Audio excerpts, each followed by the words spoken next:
નમસ્કાર વિદ્યાર્થીઓ, બર્નોલીના સમીકરણનો ઉપયોગ નંબર 3 લોહીનું વહન અને હાર્ટ એટેક આ પ્રક્રિયા કઈ રીતે થાય છે સમજવાની વાત છે. સંપૂર્ણપણે મૌલિક રીતે આપણે આ ઘટનાની ચર્ચા કરવાની છે.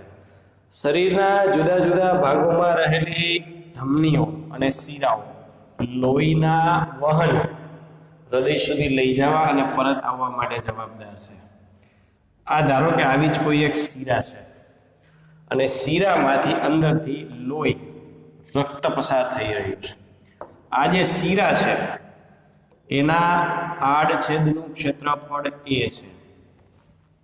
કોઈ પણ કારણસર ફેટ શરીરમાં રહેલું રક્તમાંનું ચરબીના કણો લિપિડ આવા કણો જ્યારે શરીરમાં કોઈ પણ ભાગમાં જમા થાય છે, ધારો કે અહીંયા જમા થયું, આ કણ છે અહીંથી જમા થયો,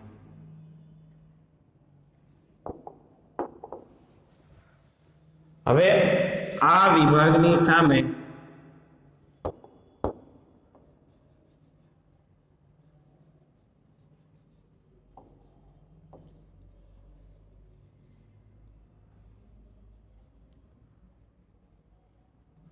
આ વિભાગના આડછેદનું ક્ષેત્રફળ જોઈએ.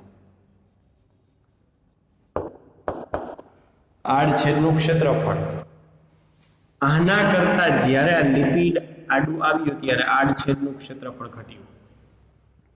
આડછેદનું ક્ષેત્રફળ ઘટ્યું તો સાતત્ય સમીકરણ શું કહે છે? તો કે સાતત્ય સમીકરણ એવું કહે છે કે વેગ છે એ આડછેદના ક્ષેત્રફળના વ્યસ્ત પ્રમાણમાં હોય, એટલે જો આડછેદનું ક્ષેત્રફળ ઘટે તો વેગ વધે. વેગ વધે તો 1/2 ρv² વધે. અહીંયા જો સંદર્ભ બિંદુ દોરીએ તો આ પ્રવાહની જે દિશા છે એક સમક્ષિતિજ દિશા થાય, સમક્ષિતિજ દિશા થાય, સરખી ઊંચાઈ થાય. તો બર્નોલીના સમીકરણ પ્રમાણે વાત કરીએ તો બર્નોલીના સમીકરણ પ્રમાણે P + 1/2 ρv² + ρgh is equal to અચળ. આ મુજબ અહીંયા સમક્ષિતિજ દિશા છે એટલે y અથવા તો h બંને માટે, આ બિંદુ માટે વાત કરો કે આ બિંદુ માટે, બે માટે સરખા જ થાય એટલે આ ભાગે અચળ ગણાઈ જશે. ઉદાહરણ તરીકે અહીંયા આ કિંમતો આવી છે 3 + 4 + 5 = 5 ને 4 9 ને 3 12. હવે આ વિભાગ તો અચળ જ રહેવાનો છે. આ વિભાગ વધે છે, વધીને ધારો કે આ થયો 6, તો ટોટલ તો 13 જ થવો જોઈએ. તો 6 ને 5 11. આ વિભાગની કિંમત કેટલી થાય? સોરી, 5 ને 4 9 ને 3 12, આ 12, 6 ને 5 11. તો આ વિભાગ કેટલો થાય? તો કે 1 થાય. આનો અર્થ શું થયો? તો કે આ મૂલ્ય છે એ ઘટ્યું, આ મૂલ્ય છે એ ઘટ્યું, જ્યારે આ મૂલ્ય છે એ વધ્યું. એટલે કે દબાણ છે એનો ઘટાડો થશે, એટલે કે દબાણ ઘટશે. અહીં પરિણામે દબાણ છે એ ઘટે છે, દબાણ ઘટે છે. હવે આ વસ્તુના અર્થઘટન ઉપર આવીએ. હવે જોજો દબાણ કેવી રીતે લાગતા હોય.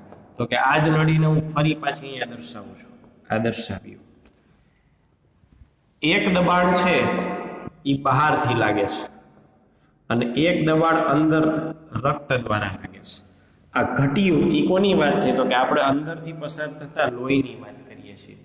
સામાન્ય સ્થિતિમાં એક્સટર્નલ બાહ્ય દબાણ અને ઇન્ટરનલ. ઉદાહરણ તરીકે બેની કિંમત, આની કિંમત એ 10 એકમ છે અને આની કિંમત એ 10 એકમ છે, તો પરિણામી દબાણ કેટલું થાય? 0 થાય. સમાન મૂલ્ય પરસ્પર વિરુદ્ધ દિશા. હવે બાહ્ય દબાણને તો કશું થવાનું જ નથી. આંતરિક દબાણ શું વાત કરી? ઘટ્યું, 3 માંથી 1 થયું. એટલે ઉદાહરણ તરીકે અહીંયા હું 10 ની કિંમત 10 જ રાખું, અહીંયા કિંમત 7 જ રાખું, તો summation of p is equal to 10 minus 7 is equal to 3. પરિણામી દબાણ કોને લીધે લાગશે? તો કે આ વધારે છે એટલે એ દબાવશે. એ દબાવશે એટલે શું થશે? તો કે પેલા ક્ષેત્રફળ ઘટ્યું હતું ને, એ ક્લોટને લીધે ઘટ્યું હતું.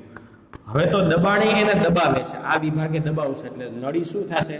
તો કે અહીંથી અંદર જશે, સાંકડી થશે, અને ક્લોટ એ છે એ નીચે બેસશે. એટલે હતું એનાથી ઘટ્યું. આ પ્રક્રિયા સતત ચાલુ જ રહેશે, ચાલુ રહેશે.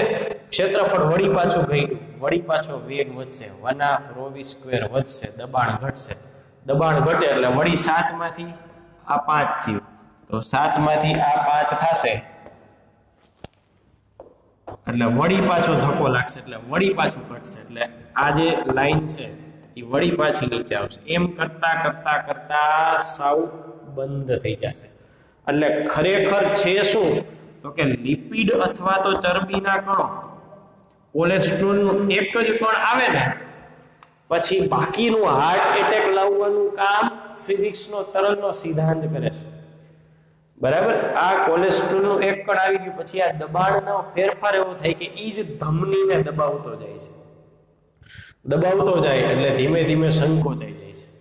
એટલે એક વખત હાર્ટ એટેક આવી ગયો હોય, સર્જરી કરાવી હોય, પછી બીજી વખત 5-7 વર્ષે 10 વર્ષે મોટે ભાગે કરાવી જ પડે છે. એનું કારણ જ આ છે, કારણ કે અહીંયા તમે કંઈ મૂકી દીધું હોય પણ અહીંયા એ ફેરફાર ચાલુ જ, એટલે એના નજીકના વિસ્તારમાં એ અસર થવાની ચાલુ રહે.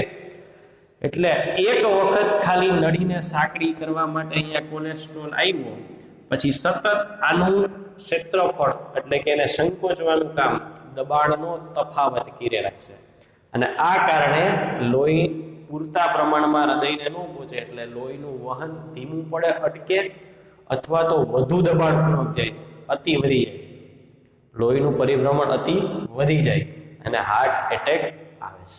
તો આ થયું તરલના સિદ્ધાંત એટલે કે બર્નોલી સમીકરણ પરથી રુધિર અને હાર્ટ એટેક સંબંધી વાત.